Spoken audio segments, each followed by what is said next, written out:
Welcome to shorthand Gurukul. ये dictation 80 word पर minute की गति से बोली जाएगी। स्टार्ट होगी 5 सेकंड के बाद।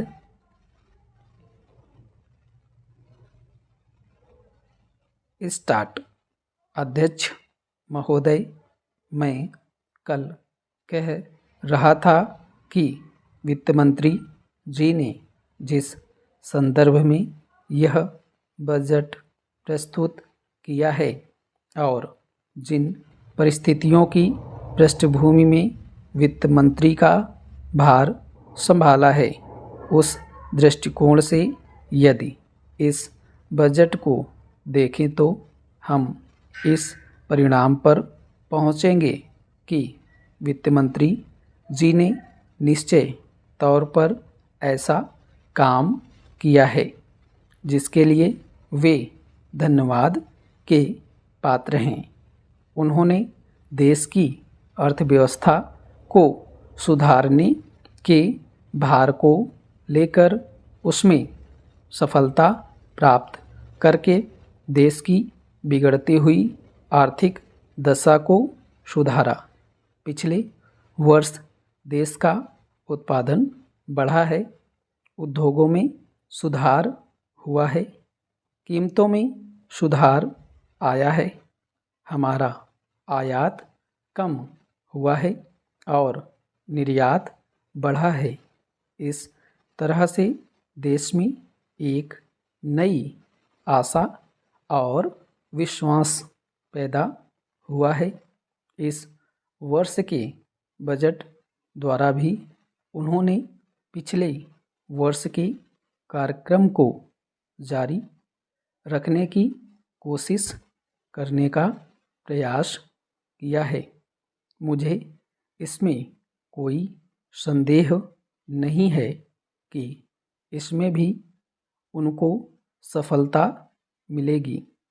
उन्होंने देश के आयात निर्यात के बारे में जो कदम उठाए हैं, उनसे निश्चय ही हमारे विदेशी व्यापार का संतुलन सुधरेगा।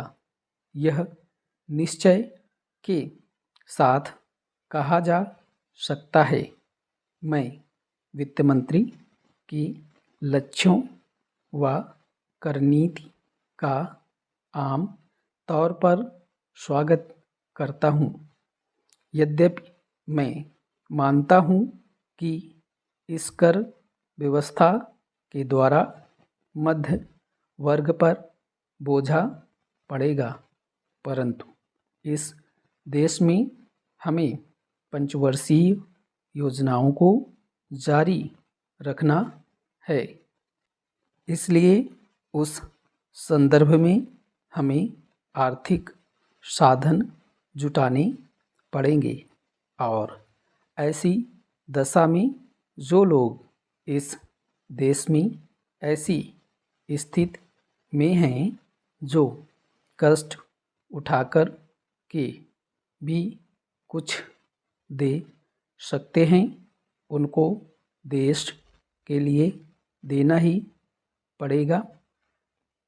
इसलिए वित्त मंत्री जी के इन कदमों का भी मैं स्वागत करता हूं, परंतु साथ में नम्रतापूर्वक यह अवश्य कहना चाहता हूं कि वित्त मंत्री महोदय ने किसानों पर जो भी नए कर लगाए हैं, उनके ऊपर वे फिर सोचें।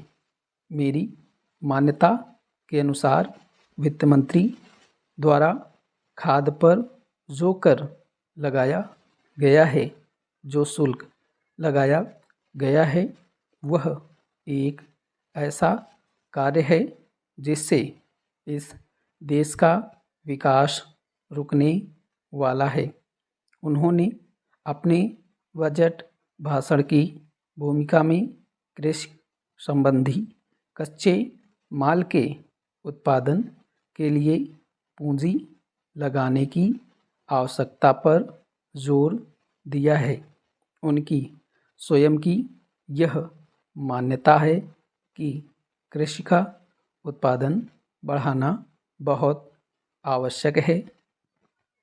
अध्यक्ष महोदय, उसके लिए सब कुछ करना है तो फिर कृषि उत्पादन का जो मूल आधार है, उस खाद और पानी की जो व्यवस्था है, जब उस पर ही कर लगाया जाता है तो मेरे मन में आता है कि कहीं वित्त मंत्री महोदय अपनी ही बात को अपने ही सिद्धांतों के द्वारा तो काट नहीं रहे हैं। मैं कहना चाहता हूँ कि हमारे देश में अभी भी चौथाई भूमि से ज़्यादा सिंचित भूमि नहीं है। इस देश की जितनी कृषि योग्य भूमि है, उसका चौथाई से भी कम हिस्सा ऐसा है जो सिंचित भूमि के नाम से पुकारा जा सकता है।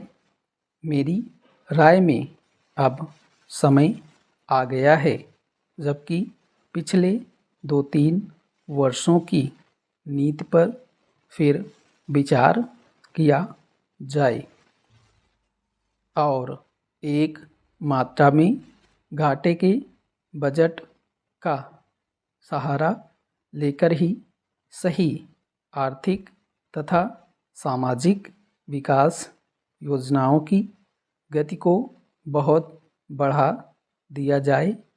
इस मामले में मैं समझती हूँ कि तुरंत कार्यवाही होनी चाहिए, ताकि आज जनसाधारण में जो असंतोष उभर रहा है, वह हानिकर दिशाओं में न चलने पाए।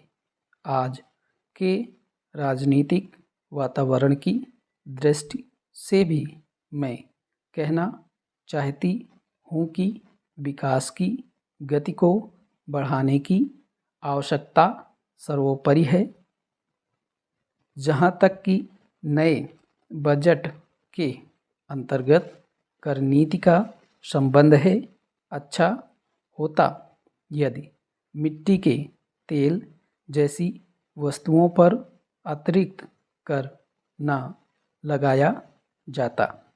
मेरी राय में इस प्रकार के करों से बचना ही उचित है, परंतु वस्तु स्थिति कुछ ऐसी लगती है कि प्रायः गरीबों पर करों का भार लादे बिना सरकार की गाड़ी आगे बढ़ ही नहीं सकती।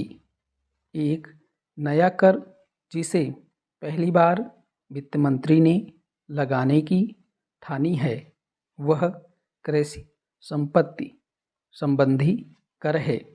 अब से पहले कुछ राज्यों में कृषि संबंधी आयकर लगाया गया था, परंतु उसके प्रशासन तथा वसूली आदि में इतनी कठिनाइयाँ आई कि राज्य सरकारों को अपनी नीति बदलनी पड़ी।